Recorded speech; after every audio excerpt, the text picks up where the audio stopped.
मैं अपने घोड़ली गांव के मेरे तमाम गांववासियों का धन्यवाद देता हूं और धन्यवाद देता हूं मैं मार्केट के तमाम साथियों को, राजू भाई को, पूरे कांग्रेस परिवार को, जो आज दिल्ली की जनता की जो परेशानियां, जो दर्द है, चाहे वो महंगाई का इशू है, कोविड काल में जो विफलताएं देखी लोगों ने भुगता है, वो सच बताने के लिए आज कांग्रेस के कार्यकर्ता सड़कों पर हैं। हम पूरी दिल्ली में 700 किलोमीटर की यात्रा तय करके निकले हैं पैदल चलने की।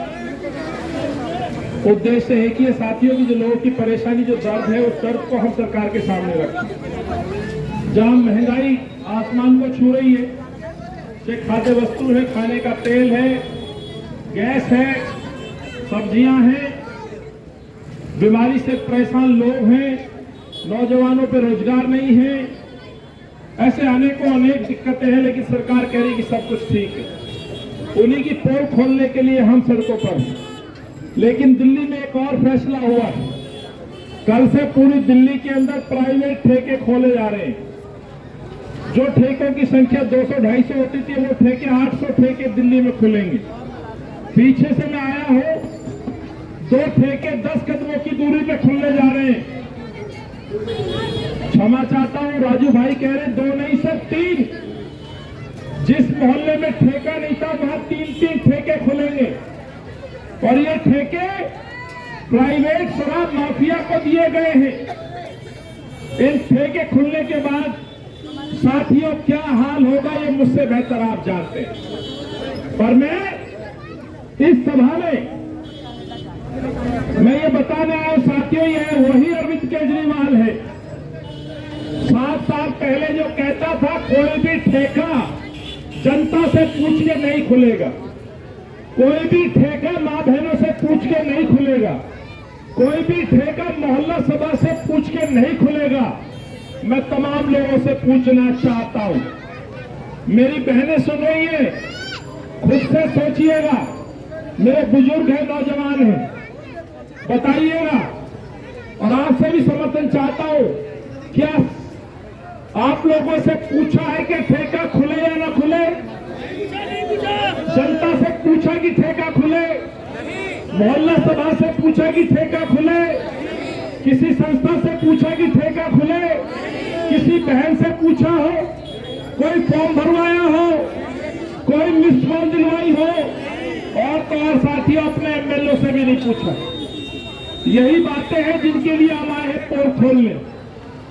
ये आज जरा सी एक बैठक है यहाँ पर पोल खोलने की, जाम लग जाता है सड़कों पे। क्षमा चाहता हूं इस असुविधा के लिए, पर साथियों ये सच है, 3 ठेके इस मोहल्ले में खुल रहे हैं। ये पुलिस के जवानों के लिए भी परेशानी होगी, जनता के लिए परेशानी होगी, हमारी बच्चियों के लिए भी परेशानी होगी, हमारी बहनों के लिए परेशानी होगी, दुकानदार भाइयों के लिए परेशानी होगी। इसीलिए कांग्रेस का कार्यकर्ता सड़कों पर ये मांग करता है कि ठेके नहीं खुलने चाहिए, खासतौर से मोहल्ले में नहीं खुलने चाहिए। राजस्व के नाम पे दिल्ली को बेच डालना मैं समझता हूं ये उचित नहीं है। इसीलिए हमारी मांग है ये ठेके बंद होने चाहिए। ये केवल कांग्रेस की मांग नहीं, ये दिल्ली की आम जनता की, मोहल्लों में रहने वाले लोगों की मांग है कि ठेके बंद होने चाहिए। अफसोस ये है कि आज केजरीवाल के विधायक चुप है, मौन है, एक शब्द नहीं बोलते, केजरीवाल के पास जा नहीं सकते, उससे पूछ नहीं सकते कि आखिर ठेके क्यों खुल रहे। महंगाई की बात करो तो मोदी जी और केजरीवाल जी कहते हैं कि सब कुछ ठीक है, सब अच्छा चल रहा है। मेरा भाई ये रिक्शे पे मुझे मालूम है ये चाट वगैरह बेचता है। यदि मैं इससे पूछूं कि इसकी इनकम बढ़ी या महंगाई बढ़ी, तो मुझे पूरा विश्वास है जो दूसरों का दर्द है वो इसका भी दर्द है। वहां से आवाज तो नहीं आएगी, भैया थोड़ा सामने से हट जाओ, मैं पूछना चाहता हूं। वहीं से इशारे में पूछना चाहता हूं, महंगाई बढ़ी? महंगाई बढ़ी? आपकी इनकम बढ़ी? बर्गर बिक रहे हैं आपके? शाम का टाइम चल रहा है, हाथ हिला के कह रहा भाई साहब कोई बर्गर नहीं बिक रहे। ये मोमोज बेचते हैं, मुझे पूरा विश्वास है तेल के रेट बढ़ गए, मोमोज के रेट बढ़े, बर्गर का रेट बढ़ा।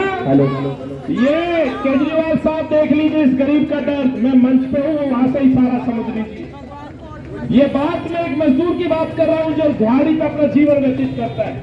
दुकानदार खड़े हैं, शाम को दुकानों में झांक लो, कोई ग्राहक नहीं नजर आएगा। ये वो बाजार है, लाल क्वार्टर बाजार है, जमुना पार्क की ये सबसे बड़ी मार्केट है, मिनी क्लॉथ प्लेस कहा जाता है। और जो नहीं जानते बता दूं, ये अंग्रेजों का समय का प्लान तरीके से बसाया हुआ कृष्णा नगर है। और आज इस बाजार में भीड़ देख लीजिए, दुकानदार बाहर है, ग्राहक अपने घर है। अरे ग्राहक तो जब आएगा जब उसकी इनकम हो। पीछे मैंने एक भाई से पूछा, उसकी जीन्स का और टी शर्ट का बिजनेस है। मैंने पूछा क्या चल रहा है, कह रहा जी महंगाई चल रही है। सर मोदी जी केजरीवाल साहब कह रहे हैं कि बस सब कुछ ठीक है। कह जी क्या खाक ठीक है, सिलेंडर 1000 के पार, टमाटर 100 के पार, पेट्रोल 110 के पार, डीजल 110 के पार। आखिर बचा क्या, जनता कहां से खरीदे। इस दिवाली में करोलबाग में घूमा साथी, बाजारों में सन्नाटा था। ये दिल्ली की स्थिति हो गई है। 7 साल अरविंद को हो गए। ये शहर कितना विश्वसनीय शहर बना, कितना लंदन पेरिस बना मैं नहीं जानता, लेकिन 7 साल में अरविंद केजरीवाल ने दिल्ली को गैस का चैंबर बना दिया, दिल्ली को प्रदूषण में नंबर 1 बना दिया, कोविड में होने वाली मौतों में नंबर 1 बना दिया।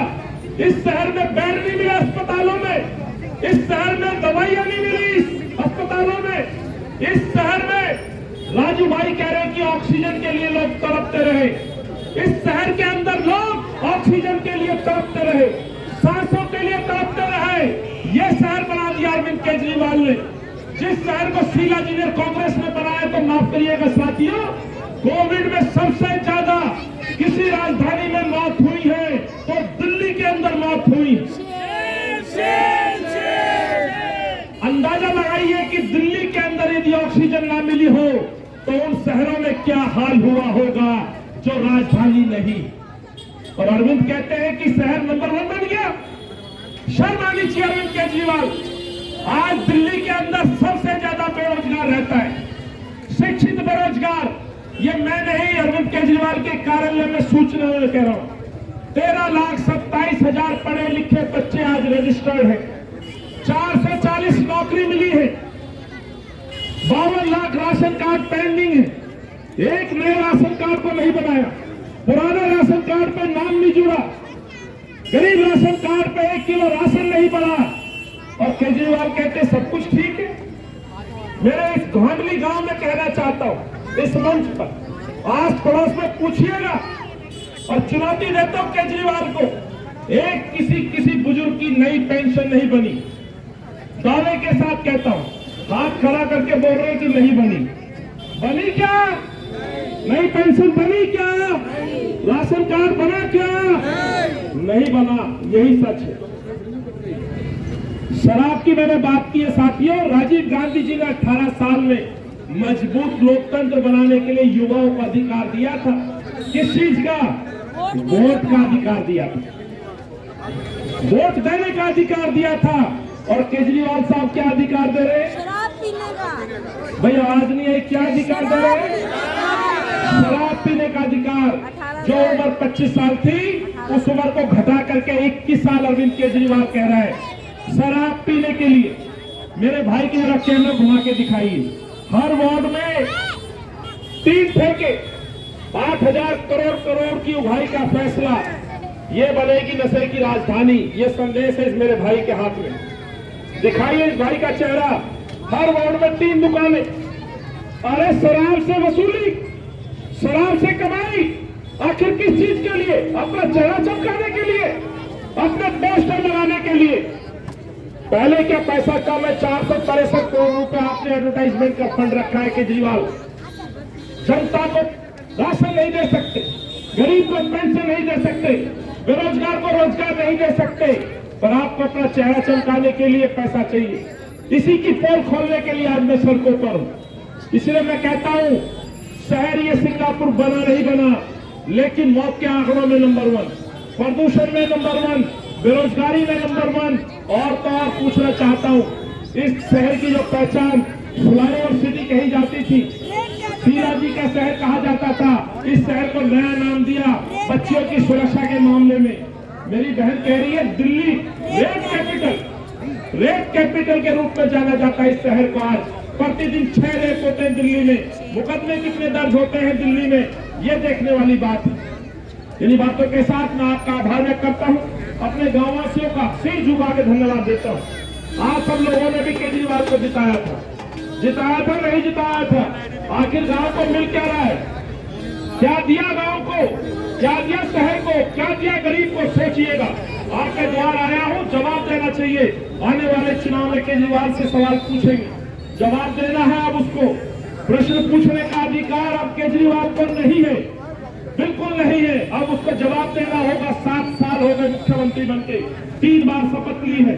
जनता ने खूब आपको सर पे बैठाया, लेकिन जनता के साथ जो धोखा किया है उसी की पोल खोलने के लिए मैं सड़कों पर हूँ। और 700 किलोमीटर चलने का प्रण लिया है।